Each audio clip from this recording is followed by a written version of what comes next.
computadores, que eu ainda não sei mexer em quase nada.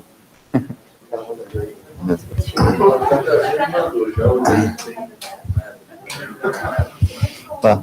Bom dia, gente, bom dia.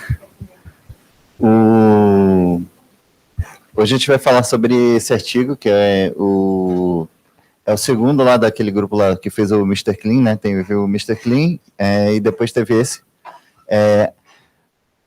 Esse artigo daqui é um artigo desse ano, que foi um artigo comemorativo de 50 anos do Critical Care Medicine, e ele foi falando um pouquinho sobre a história do neurointensivismo, né? Bom, vocês estão vendo que até 2001, a gente ainda não tinha nada aí descrito, né, de trombectomia mecânica, né? O FDA aprovou a alteplase em 1996 para o paciente com... Obrigado, professor. Com AVCI, de circulação anterior.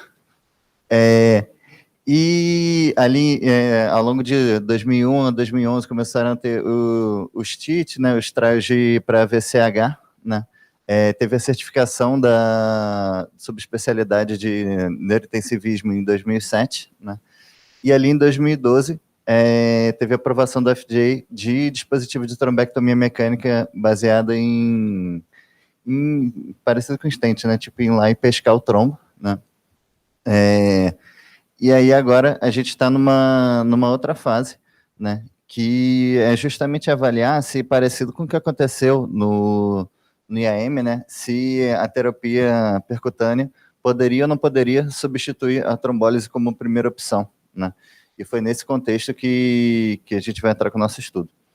Bom, aqui em 2016 a gente teve essa meta-análise de dados individuais de pacientes, né, que pegaram os dados dos principais estudos sobre trombectomia mecânica associada à trombólise, né, ou trombólise isoladamente, incluindo o próprio Mr. Clean, que foi um trabalho que antecedeu que a gente vai discutir hoje, né.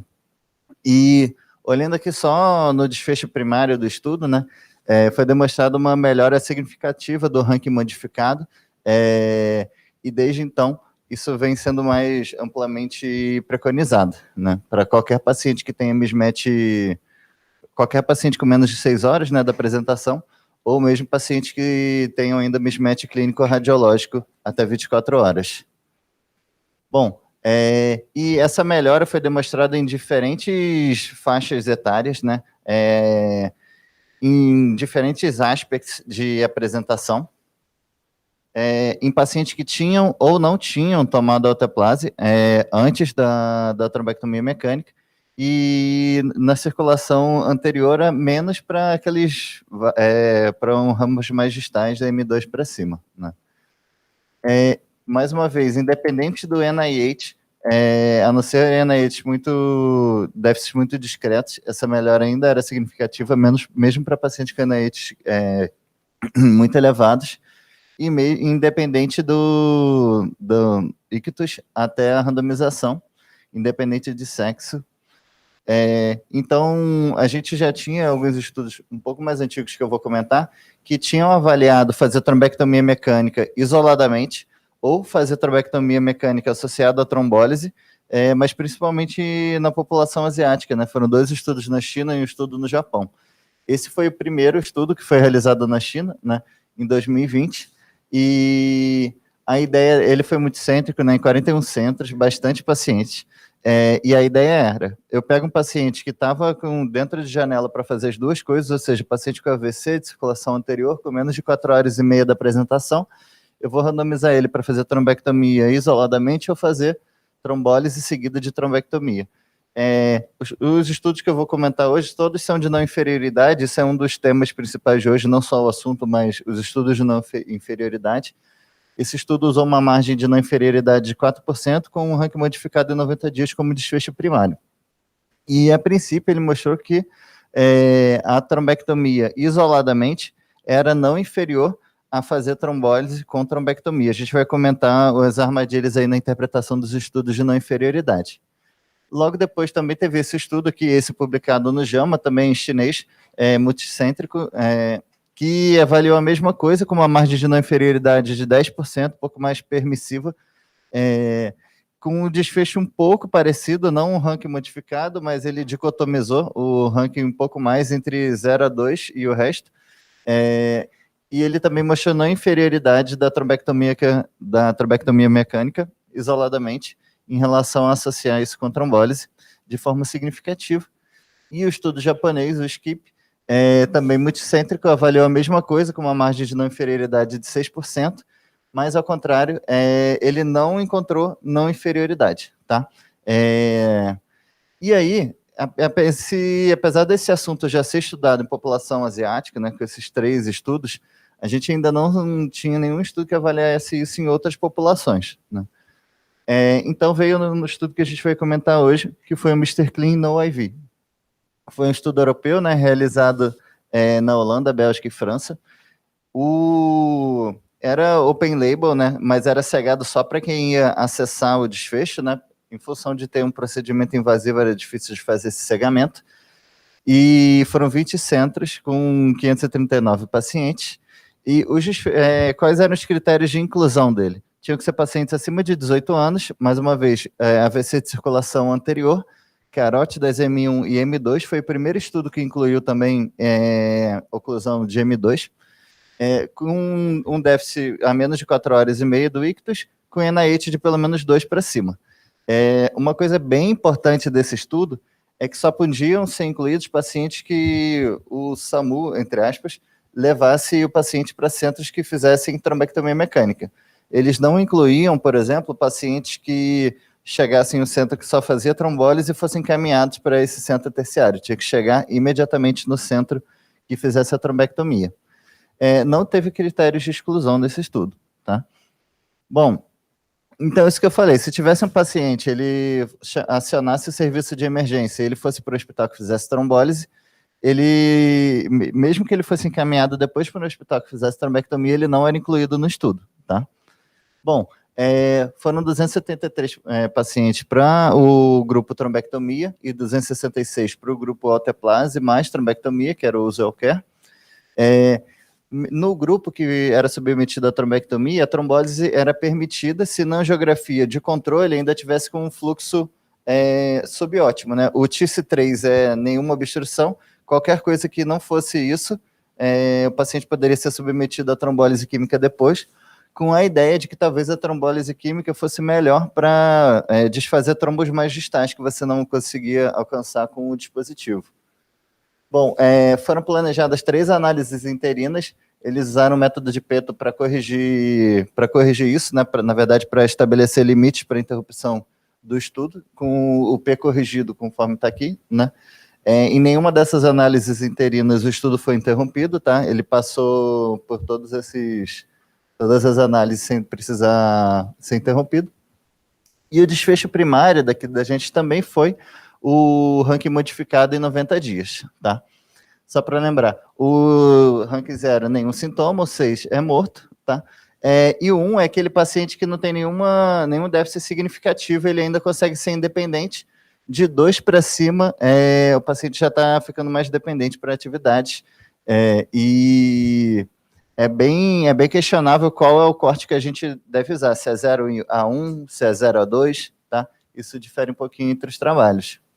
Bom, em relação a desfechos secundários, tiveram 8 desfechos secundários. Primeiro, recanalização na angiografia inicial, ou seja, pré-trombectomia.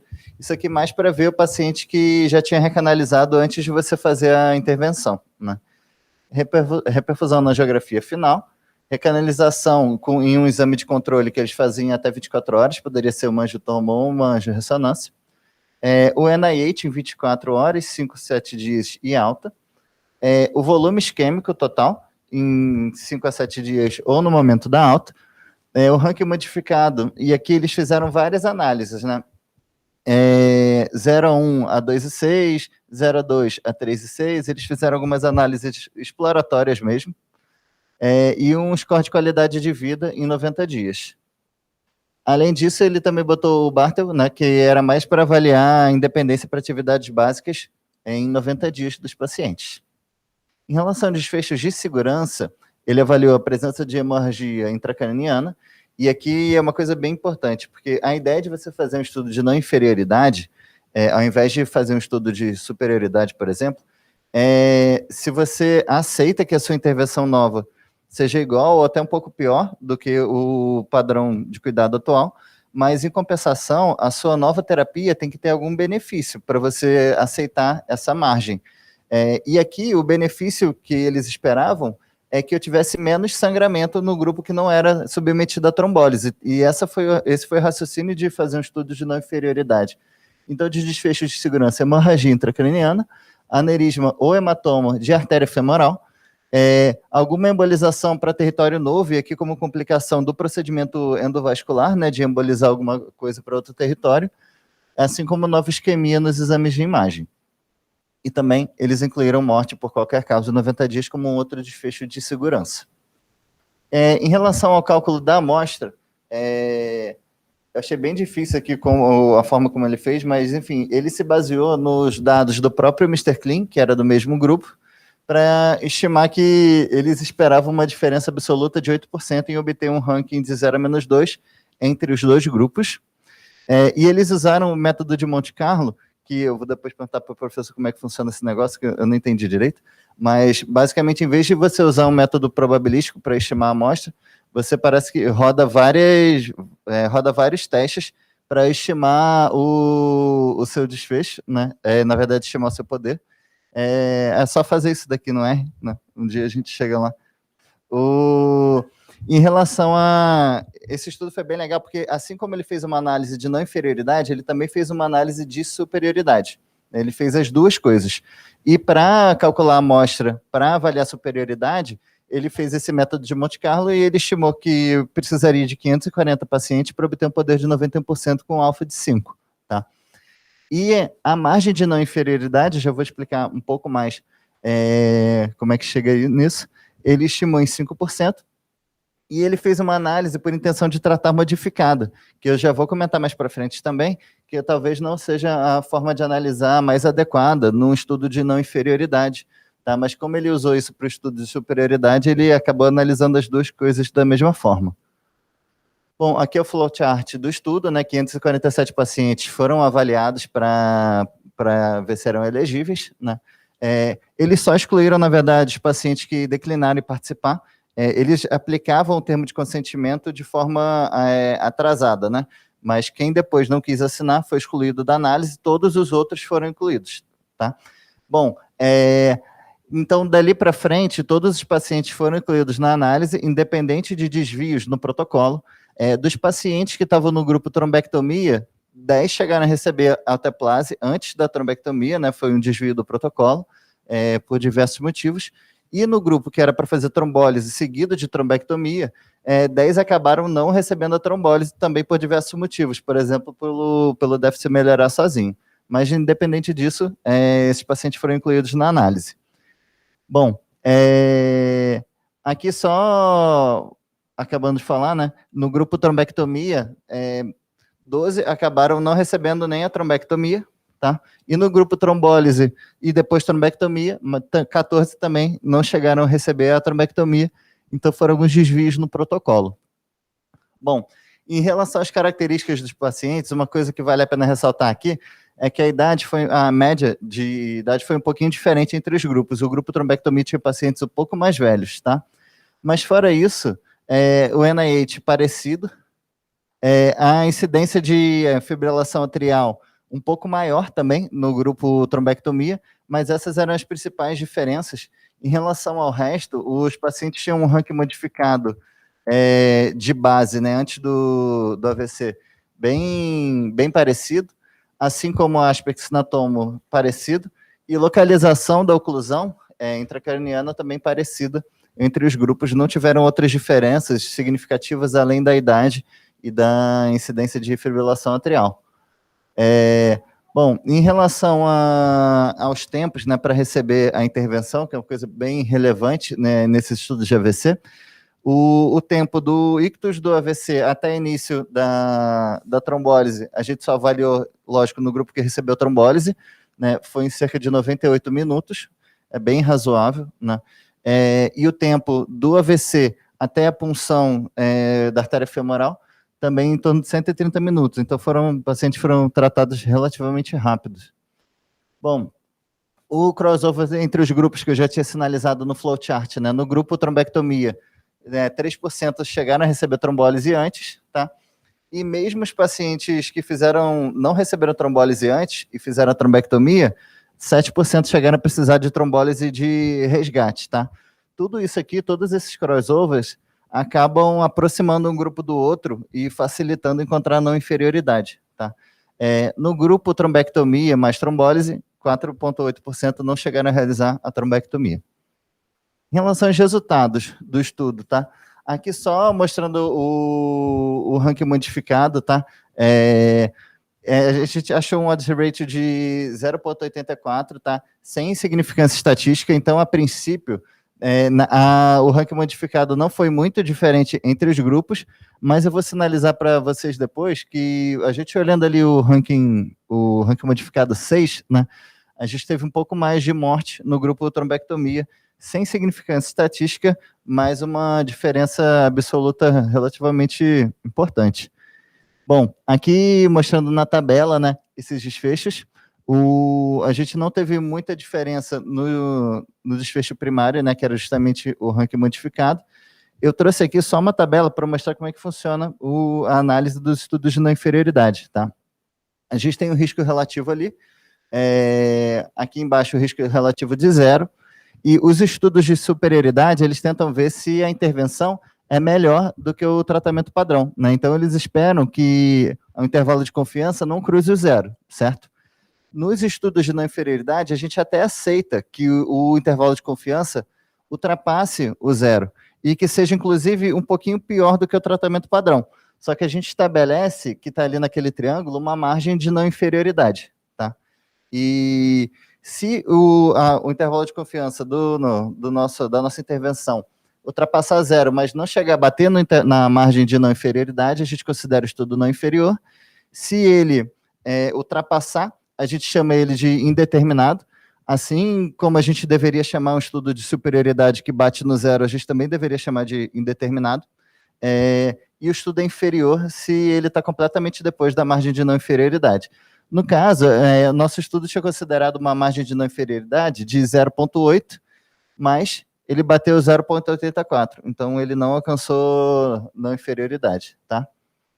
Bom, aqui eu queria mostrar para vocês o ranking modificado em 90 dias, junto com o intervalo interquartil, tá?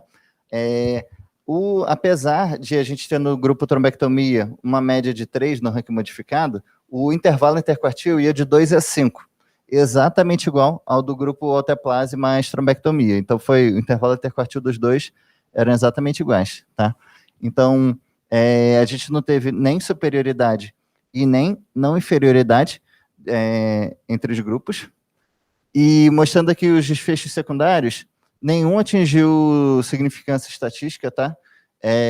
Eu não vou falar muito dos desfechos secundários, eu vou falar um pouco mais dos desfechos de segurança, que eu achei mais interessante.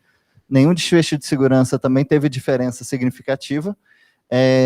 Mostrando aqui a morte por qualquer causa em 90 dias, a gente teve um número expressivo de mortes a mais no grupo trombectomia. Não alcançou significância estatística, tá?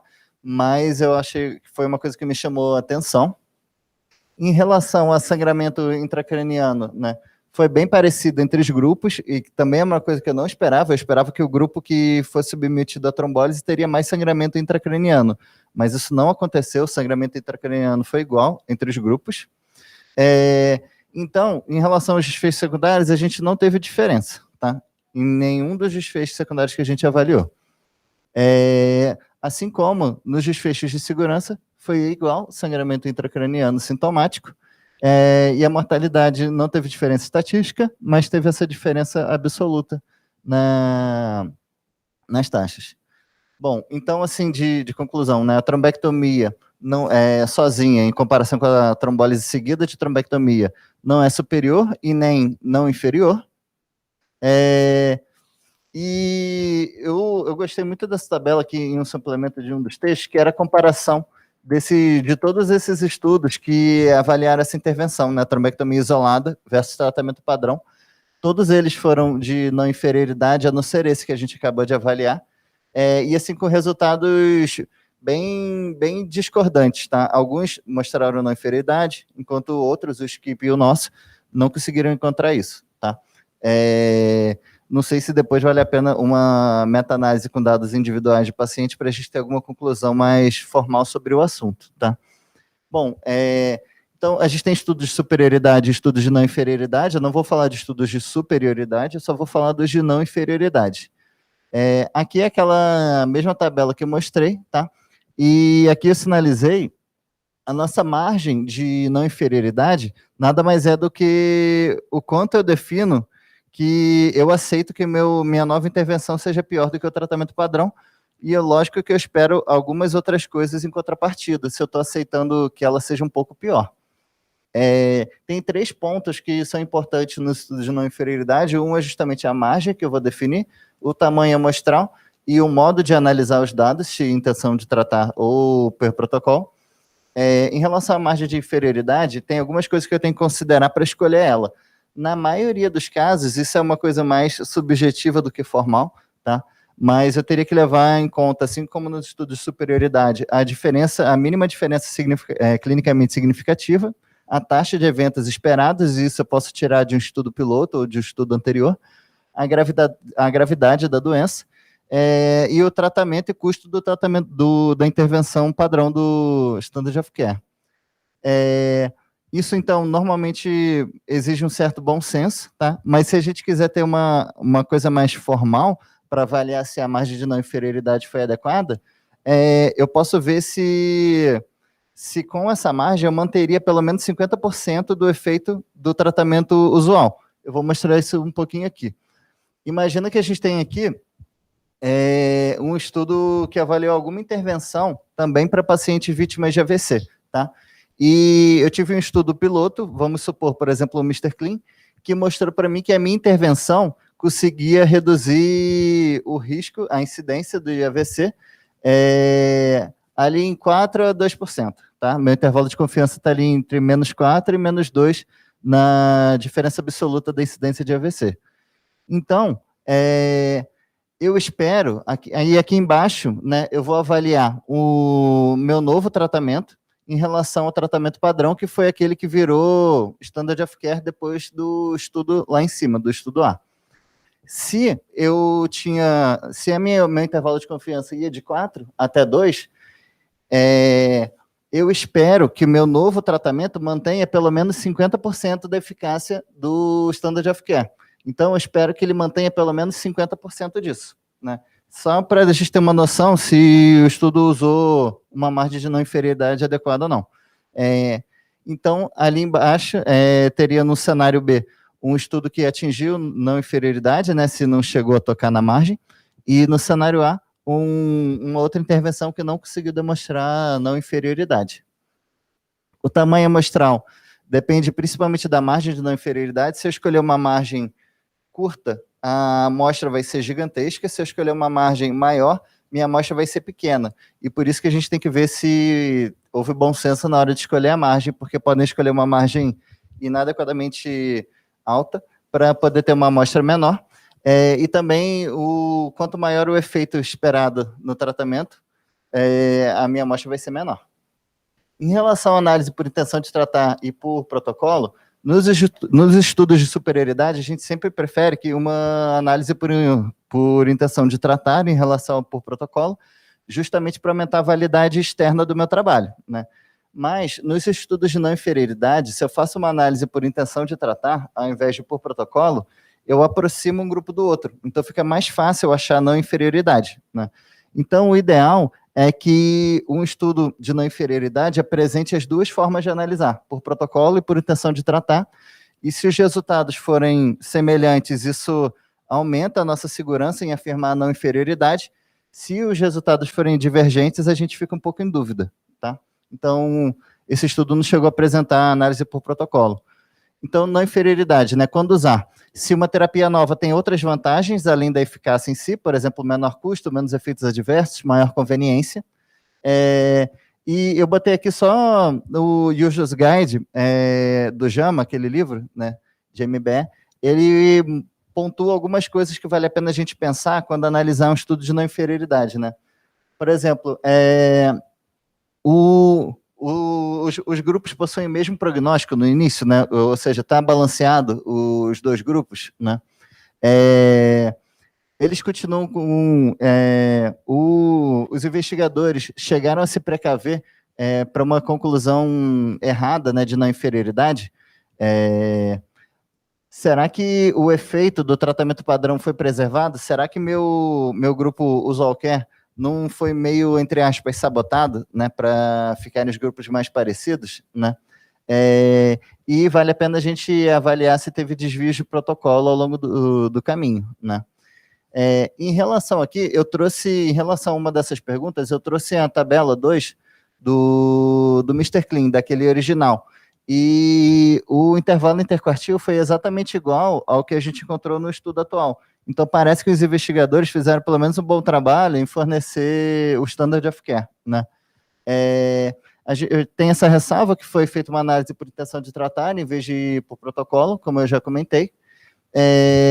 Em relação à pergunta B, né? Quais foram os resultados, né? Eu também tenho que avaliar algumas coisas, eu não vou ficar comentando um a um aqui. E por último, isso aqui é super importante, né? Como eu posso aplicar os resultados no meu paciente, tá? E logo ali naquele primeiro ponto, será que os pacientes do estudo são iguais aos meus? Como a maioria dos pacientes que a gente recebe aqui na HC ou nos centros que fazem trombectomia são encaminhados de algum lugar e não batem direto na porta, já os pacientes nossos aqui no Brasil já são muito diferentes dos pacientes do estudo. Então, já pega um pouco nessa primeira pergunta, tá?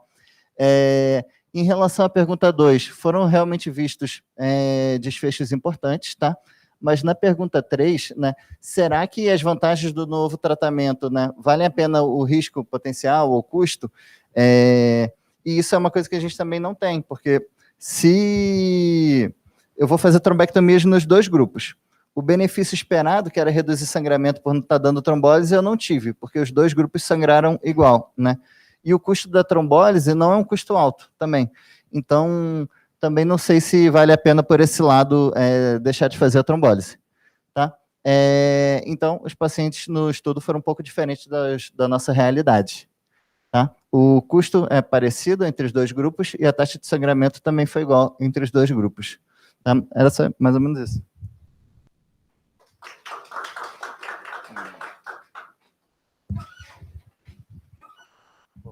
E aí, gente? Primeiro, perguntas aí do estudo para o Vinícius. Alguém tem alguma?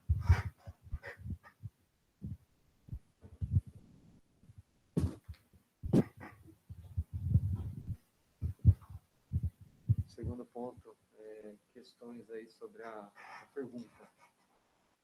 Todo mundo achou a pergunta do estudo digna, vamos dizer assim? Alguém quer falar alguma coisa sobre a pergunta?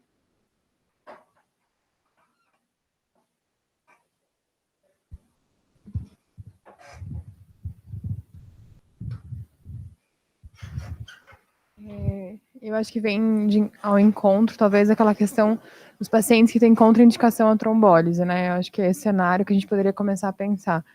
Eu tive alguns pacientes assim, que vêm com INEIT mais alto, que tem alguma contraindicação absoluta e talvez não tenha trombectomia. Então, vale a pena saber se eu posso esperar que minha trombectomia tenha uma boa resposta, né?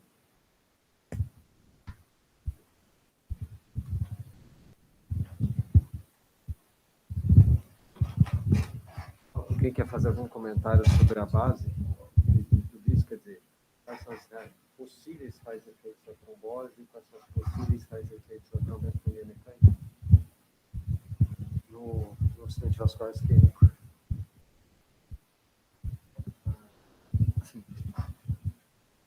A trombólise, assim, tem um NNT relativamente mais alto e próximo do NNH, né, em relação à trombectomia, que tem um NNT bem baixo, né, e o benefício a gente viu mais no ECAS-3, né, de resto teve um monte de estudo neutro, né, antes disso, né, então, neutro ou negativo, né, ou inferior, né.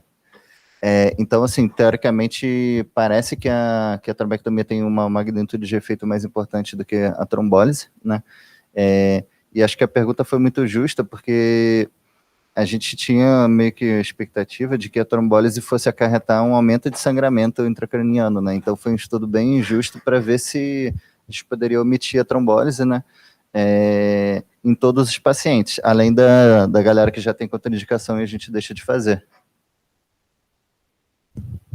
A pergunta foi para os dois lados, né? De talvez, assim, será que pode ter um efeito facilitador, que provavelmente no infarto do coração, ou pelo contrário, quais são os cenários disso?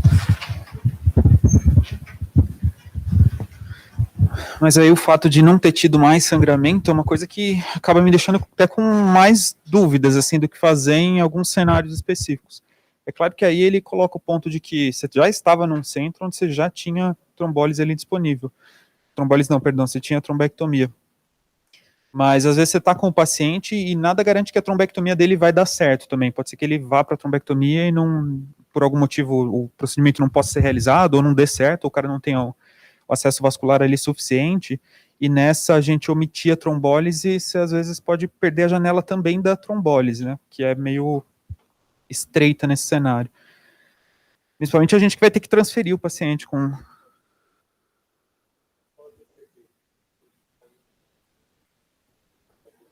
Também, verdade, também. Então, nessa eu fico meio inseguro, assim, será que eu omito essa trombólise e depois pode ser que o paciente acabe virando um grupo controle que não fez tratamento nenhum? Então, acho que dá um pouco de dúvida. E se claramente tivesse, sangrou mais, então, aí eu me sentiria mais tranquilo de não fazer. Mas nesse contexto eu fico meio na dúvida mesmo.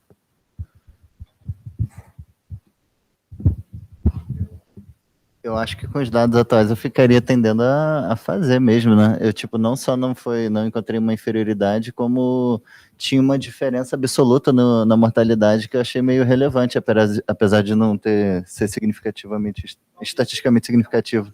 Talvez se eu estiver no centro que faz a trombólise e eu tiver um quadro bem inicial, assim, que eu posso mandar o cara para trombé direto e reavaliar depois se eu posso fazer trombólise ou não, eu ficaria mais tranquilo. Até porque, se eu não me engano, no ECAS não tinha muita diferença, né? O cara que trombolizou em 3 horas, ou o cara que trombolizou até 4 horas e meia, não fez muita diferença. Então, se eu tiver tempo para jogar e eu estiver no lugar que eu tenho as duas coisas, talvez eu omitisse. Mas se existe esse risco de eu perder a minha janela, eu acho que eu trombolizaria.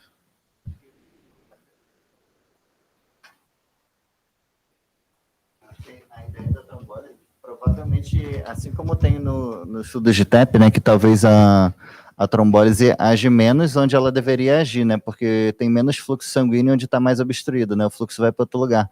Talvez eu fiquei com uma vontade, assim, de avaliar, de ver algum estudo que usasse trombólise depois da trombec, né, talvez numa dose menor. Acho que isso é uma coisa... Ele fez, assim, durante o tratamento, ele fez in situ, né? Mas, assim, não em todos, ficava totalmente a cargo do centro, do médico lá, se ia fazer ou não ia fazer, de forma sistemática. Eu não vi, na verdade, a quantidade de pacientes que isso foi feito. Só para jogar um pouco de poeira no raciocínio, dependendo de que sessão, com quem vocês forem conversar sobre o assunto, por exemplo, pega um Scott Weingart aí, que ele vai falar para vocês, a gente não tem nem certeza que o trombólise funciona. Tudo bem, o ECAS teve a sua monta de efeito mais pequena. Mas lembrar lá do NINDS, e assim, a monta de efeito foi próximo do quase zero, e no NINDS 1, 50, ou quase em torno de 50% dos doentes melhoram sozinhos, né, antes da trombose. Só um pouco de poeira disso. Bom, e a primeira arteriografia, a primeira imagem do paciente, que ele checava se tinha recanalizado, era muito baixo, né? O cara que já tinha trombolizado era muito baixo, acho que era 2, 3%, né, que tinha recanalizado.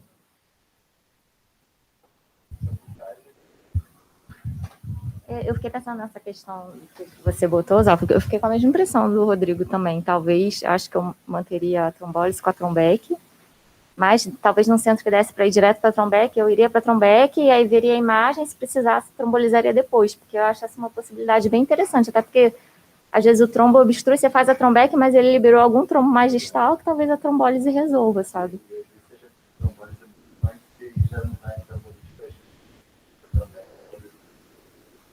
Acho que eu tenderia a ir por esse caminho.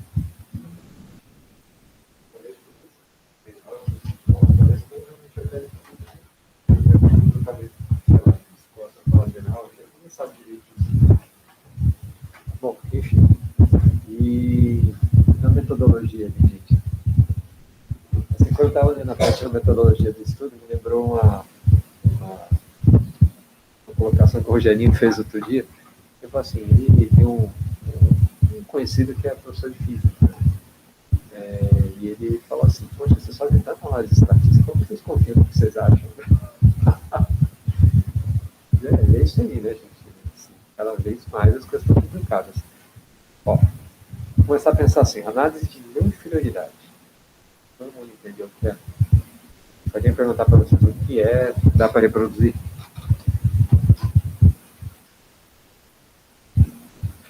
Acho que é assim, a essência, o que é análise de não inferioridade? Vou só pensar de um jeito... Pessoal, desculpa, eu vou repetir tudo que o Vinícius já falou, mas coisa...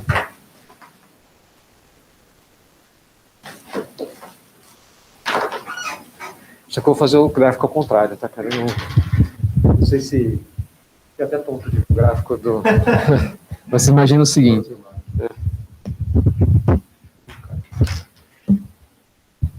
Imagina o negócio é o seguinte, né? Você tem aqui...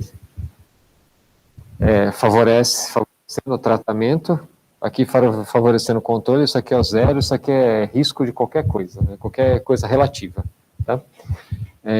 Pode ser odds, RR, HR, o que vocês quiserem. A superioridade você espera do tratamento sob controle quando você tem, desculpa, aqui é a unidade, né? Aqui a gente não está falando de diferença absoluta, está falando de diferença relativa. Então você tem um efeito que no intervalo de confiança passou a unidade, bom, perfeito, o tratamento é melhor que o controle. Agora sim, o quanto daqui para baixo, que eu posso falar que eles são iguais, né? Na verdade, o que estudos de não inferioridade fazem é trazer a nossa referência, que era 1, para um valor X aqui, que você escolhe com a metodologia que você quiser, só para testar se ele não vai cruzar a partir daqui. A única coisa que você fez foi mudar a referência. Isso é um estudo de não inferioridade, certo?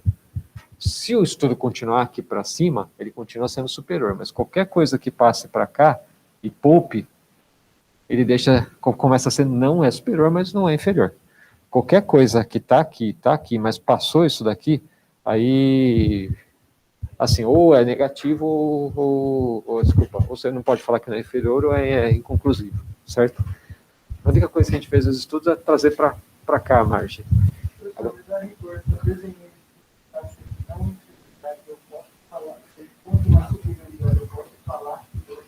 Então, você nunca vai ter certeza disso, porque os estudos tendem a ter uma amostra menor. Só lembrar que todos os cálculos que você faz são usando técnicas unicaudais. Quer dizer, você vai precisar, assim, não dá para falar que 100% das vezes, mas quase 100% das vezes a sua amostra vai ser menor. Quer dizer, se com essa amostra menor você ainda, se o seu estudo foi desenhado para não inferioridade, mas você caiu no campo de superioridade, assim, tem duas coisas que podem acontecer. Ou foi mera coincidência, ou N é muito pequeno, ou que a monta de efeito é enorme. Certo? Agora, quando você calcula para superioridade, em geral você mira no N maior. Agora, assim, o que eles fizeram para calcular o N realmente é um troço meio inovador, né? Só que assim, como todo cálculo de amostra, que nem o Bruno sempre fala para vocês, tem muita invenção. Assim, você tem que criar um número, você tem que ser criativo. Eles se basearam no Mr. Clean, que é outra situação, né? Então, assim, o que você pode pegar dali? Eles pegaram um banco de dados do Mr. Clean e pensaram assim, olha, se eu, por exemplo, aumentar em X% o número de pacientes que vão ter bom prognóstico, o que é o Monte Carlo? Monte Carlo é uma técnica de simulações. Você pega a simulação, você pega um banco de dados e o Monte Carlo envolve um negócio que chama Bootstrap. Você não sabe o que é Bootstrap? Bootstrap é o seguinte, eu vou descrever assim, é que ele mistura com o Monte Carlo. Você pega o Mr. Clean, tinha 200 pacientes. Aí você pega dos 200 pacientes, vamos tirar 20% disso aí, vai dar 40 pacientes. Então vamos usar os outros 80%, que são 160 pacientes. Tá? Você pega os 160 e meço a monta de efeito que eu quero. Assim, o grupo controle, eu quero nesse estudo nosso, teve um efeito de 8%. Estamos supondo que pode ter um efeito de 8%. Então, no grupo se pega o Mr. Clean, pega o grupo de intervenção e aumenta 8% o efeito dele. Então, desses 160 pacientes, 80 de cada lado, quanto que deu a margem de superioridade? O Mr. Clean, um estudo de superioridade, certo? Aí, assim, eu tiro esses 40 pacientes aleatórios e ponho os 40 que estavam fora. E vou fazendo isso. 5.000 vezes que nem eles fizeram. Aí, no final das contas, você vai ter uma média de resultado. Assim, se eu colocar mais 40 pacientes iguaizinhos a esse, o que vai acontecer? O que vai acontecer se eu estava com 200 pacientes, esses 40 que estavam fora, eu ponho mais 40 e aumento 40 que estavam dentro. Quer dizer, de 200 pacientes, eu aumentei para 240. Dos 160 dos 200 que eu estava avaliando, eu aumentei para 200 agora. Deu para entender? O que vai acontecer com o intervalo de confiança? Se eu aumentei o N. Eu teria que encolher, concorda? Então, assim, se eu colocar mais 40 pacientes que nem esses que eu já tinha tirado da análise, aleatoriamente do INSECLIN inteiro, quer dizer, eu dobrei 40 pacientes, essa que é a ideia. Se o intervalo de confiança estreitar, e com esses 40 pacientes, o que não tinha sido positivo nesse bootstrap se tornou positivo, talvez aquela amostra seja interessante. Deu para entender o raciocínio deles? Isso é inovador, pelo menos que eu tinha lido alguém fazer isso. Né? Mas assim, só lembrando que quem causou o efeito foram intervenções diferentes. Tá? Lá foi trombectomia e controle. Né? Aqui não, tem trombólise. Tá bom? Então, assim, não sei o quanto uma coisa dá para falar da outra. Chamou a atenção na meta-análise? Por favor, cara. Só mostrar a meta-análise de novo. Dá uma olhada na amostra dos outros estudos e na amostra do Mr. Clean no IV. Essa aí tá ótima. Olha a amostra. Assim, o Mr. Clean, ele teve um N maior que ele, mas também não é aquela coisa gigantesca. Né? Ele está na média dos outros. E o que mais chamou atenção é que eram centros que podiam fazer de tudo ali. Né? Podiam fazer só trombólise ou trombólise. Quer dizer, eles têm a rapidez, eles têm um grau de liberdade de fazer as coisas rapidamente. Assim, resumindo, eu concordo totalmente com a Cláudia e com o Vinícius ali. Né? Assim, o que o Rodrigo falou também. Acho que se a gente for se a gente acreditar que trombólise pode ser, quem sabe, tem algum efeito, acho que com o que a gente tem nas mãos aqui, não dá para deixar de fazer, certo? Agora, assim, essa é uma discussão. A outra discussão, mas trombólise tem efeito? Isso é outra coisa. Então, assim, eu pessoalmente não me sentiria muito mal de se o dente passar por tudo isso sem trombolizar, né? E mesmo demorando para fazer a trombectomia. E só uma coisa que eu lembrei, só lembrar que aqui entrou M2 também, né? Não foi só M1, não. Não foi a maioria, mas tinha um número razoável de pacientes com ele. O N não é tão grande, tem M2, tem algumas coisas aí que a gente precisa levar em conta. Tá? Eu digo isso porque, sim, isso talvez tenha ampliado o efeito da trombectomia mecânica. Se vocês concordam com o raciocínio. Tem reduzido o efeito da trombectomia mecânica. Eu acho que, assim, se a gente for pegar tudo que a gente tem até agora, mesmo contando até o down, diffuse, né, que pegaram até 24 horas depois com o mismatch, assim, a gente tem muita de efeito grande, o trombectomia mecânica. Acho que dá para fazer com certeza que é melhor que tudo, mas pelo jeito parece. Assim, sem nenhum pouco de interesse. Bom, e aí, Como avaliou do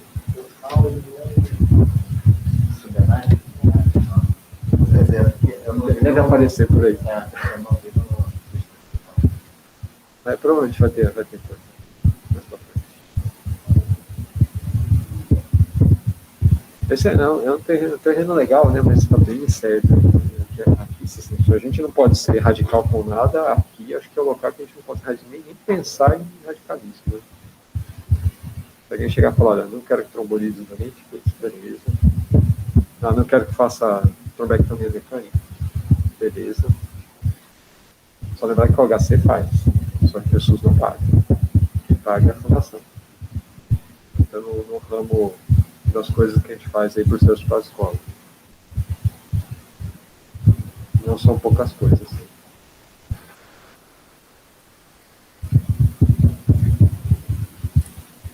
O que mais, gente? Essa margem que a gente Ah, bom. metade do valor Pode ficar falando você. Tá certo. Cara, isso ninguém sabe direito o que fazer, mas a evolução, se vocês forem pegar, por exemplo, vamos pegar 10 anos atrás, pegar os estudos da infertilidade quando eles começaram a aparecer. Um dos primeiros que a gente tem, estudo brasileiro, inclusive, publicado no JAMA de questões hematológicas, não tem, tá? O estudo brasileiro foi publicado com a margem de não infertilidade de 10%. Tá? E nesse quesito hematológico foi considerado não inferior, com 10%. Detalhe, nenhum outro estudo conseguiu reproduzir isso depois. Eu estou dizendo isso porque assim, a margem de inferioridade hoje, média, que você vai pegar na literatura, não passa de 3%. 5% já parece que é um negócio estrondosamente alto. 10% hoje é inaceitável. Tá? Mesmo porque se for pegar a regra da metade do intervalo de confiança, acho que assim, pode até ser uma regra relativamente inventada. Mas assim, parece um número justo, né? Porque se você tirou a sua informação para desenhar o seu estudo de uma amostra relativamente grande, o intervalo de confiança vai ser pequeno.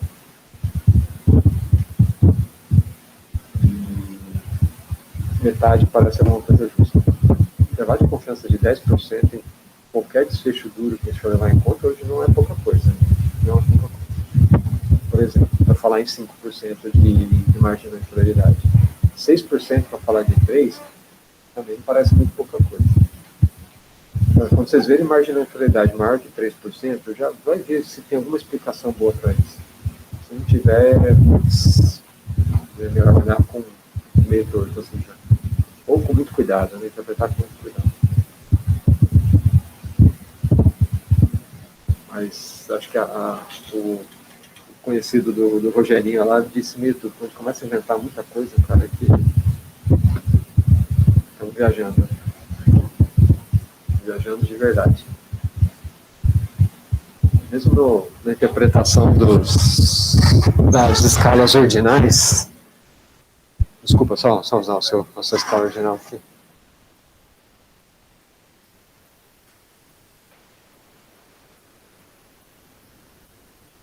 Mesmo a interpretação das escalas ordinais, quando você faz uma regressão ordinal para fazer a análise disso daqui, você acha a diferença?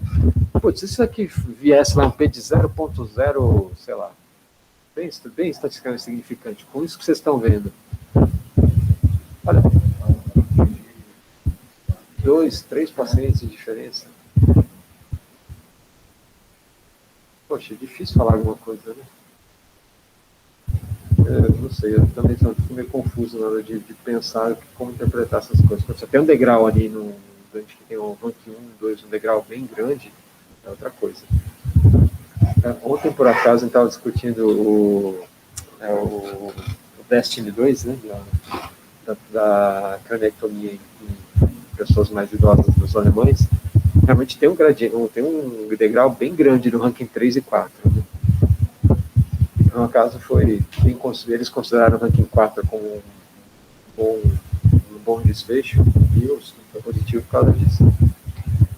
Mas é um estudo que tem um degrau, que você olha, tem um degrau. Quando você olha aqui, você vê que as setinhas, uma começa assim, uma assim, outra assim. Desculpa, esse é um jeito que eu normalizo meus olhos para olhar um troço no ordinal, né? Para onde estão os traços.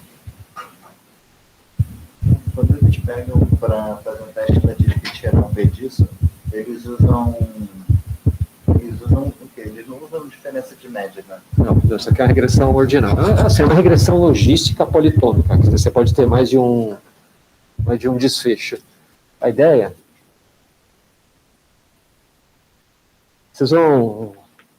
Eu acho que vai ser o Taniguchi ou o Bruno. Um dos dois vai conversar com vocês sobre regressão.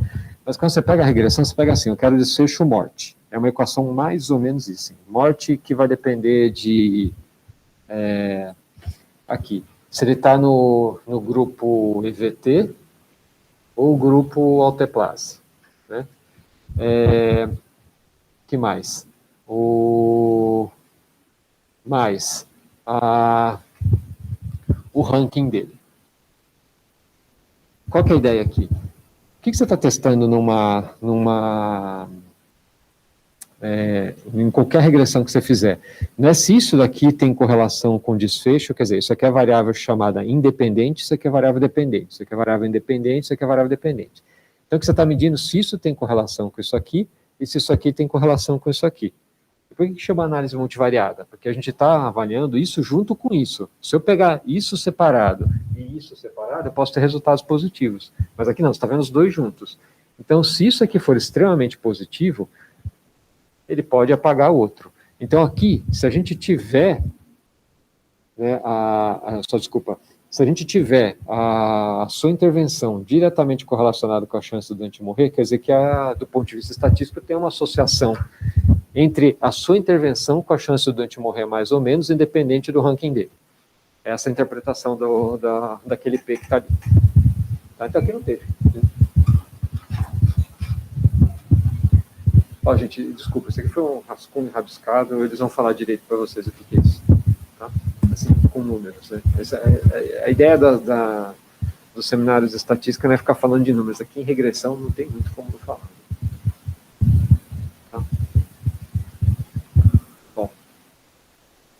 Mas assim, é assim que sai a análise estatística é uma regressão ordinal. Tá? E nada mais é que uma regressão logística, só que com vários desfechos.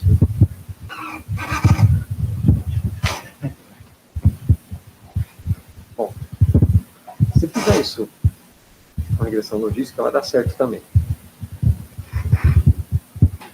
Bom, alguém tem...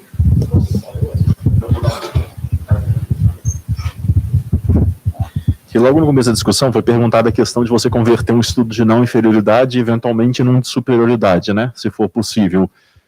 Só que o oposto não é aceito normalmente, né, assim, se você fez um estudo desenhado para ser um estudo de superioridade, putz, deu neutro, agora será que é não inferior? Isso normalmente não é aceito, né, você fazer um método estatístico para ver se é não inferior, pelo menos.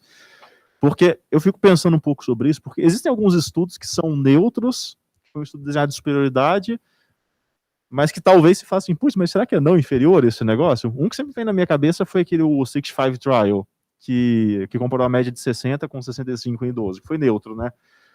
Só que os pacientes que tinham média de 60 usaram menos vasopressores. Só que foi um estudo de superioridade, então, supostamente, não teria como dizer que é não inferior, né? O que assim... O que o senhor diz sobre isso? Quando você pega um estudo de superioridade e fala, putz, ele é neutro, mas talvez seja não inferior, né? Mas eu não tenho como dizer isso pelo estudo. Esse trago, mesmo você que se faz, se você pegar e fizer uma avaliação de não inferioridade, provavelmente ele vai caber direitinho. Tá?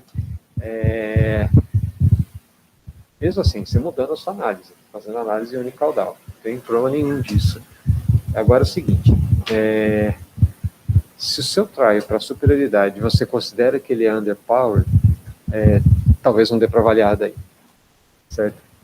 Quer dizer, se você se baseou assim no estudo prévio, que tinha um achado muito parecido com aquele que seu, por que eu estou falando isso? Que você está desenhando N em cima de um desenho igualzinho que você está fazendo no seu trial, diferente daqui. E você pegou um negócio que não tinha nada de trombólise para extrapolar para um que tem trombólise agora. Assim, você só está repetindo o trial porque o primeiro foi multicêntrico, mas não foi multinacional. E porque você achou que o N era pequeno. Aí, nesse estudo, você fez e ele caiu como não superior, né, com ele assim, mais ainda, com a monta de efeito muito parecida com o estudo prévio, o intervalo de confiança não necessariamente vai ser parecido, porque se você aumentou o N, não necessariamente vai ser parecido. Nessa situação que assim, você pode falar, olha, provavelmente não é superior mesmo, e o N deve estar adequado. Aí, você fazer uma análise de não inferioridade, talvez seja mais correto. Agora, quando você tem dúvida que você pode estar abaixo do poder que você desenhou, né? Você desenhou para 90%, mas você vai calcular para 30%. Quer dizer, o seu N está muito inferior do que ele deveria ser. Aí talvez não sirva nem para fazer a de não inferioridade. Não sei se ficou claro o que eu quis dizer. Sim, sim. Mas em algumas situações eu acho que é perfeito o que você está falando.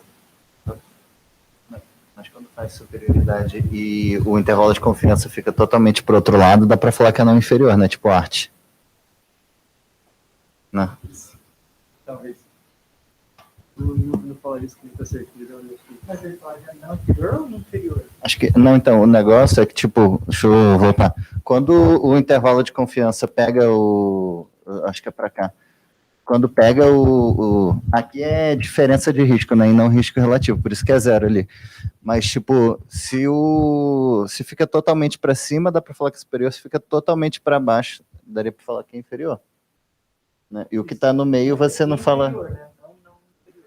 Não inferior, a não ser que você estabelecesse a margem e fizesse o estudo para isso. Eu concordo com você, cara, mas eu acho que assim, você está falando do arte, mas se fala de qualquer outro estudo, eu acho que dá para falar isso. Dá pra falar isso. É o verdadeiro estudo. Isso.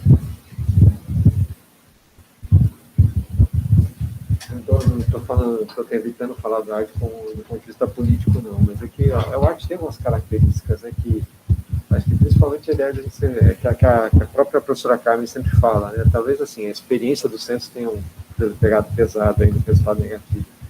É só lembrar que a gente tem esqueci o nome dos Valframenos, do Darkeyser, né? Eu esqueci o nome, é um nome bonito também. E o deles, assim, foi neutro de verdade. Com ele razoável. E, assim, eles têm alunos bastante bom recrutamento. Boa parte deles, apesar de não recrutar. Né? Bom. Deixa eu lembrar, esqueci totalmente o nome do estudo, eu vou lembrar. Estou com prorata na cabeça, as prorata da procalcitonina. Enfim. E só lembrar que assim, no estudo deles não teve assim, foi bem neutro para a mortalidade, mas em terapias secundárias, terapias adjuvantes, terapias de resgate, diminuiu bastante quem foi recrutado. Por isso que eu acho que é um estudo que traz a ideia para a gente aí de que o recrutamento ele realmente diminui. Os doentes mais graves talvez seja uma medida do ponto de vista respiratório, né, de resgate que a gente possa usar. E não para todo mundo, eu acho. Hoje não para todo mundo. Mas tem alguma coisa a mais aí dos AVCs? No dia a dia mudou alguma coisa de vocês? Esse estudo? Acho que a gente continua todo mundo confuso no que fazer, né? Então não mudou nada. Muito, né? Bom, tá bom. Bom, a gente vai almoçar então, vamos lá.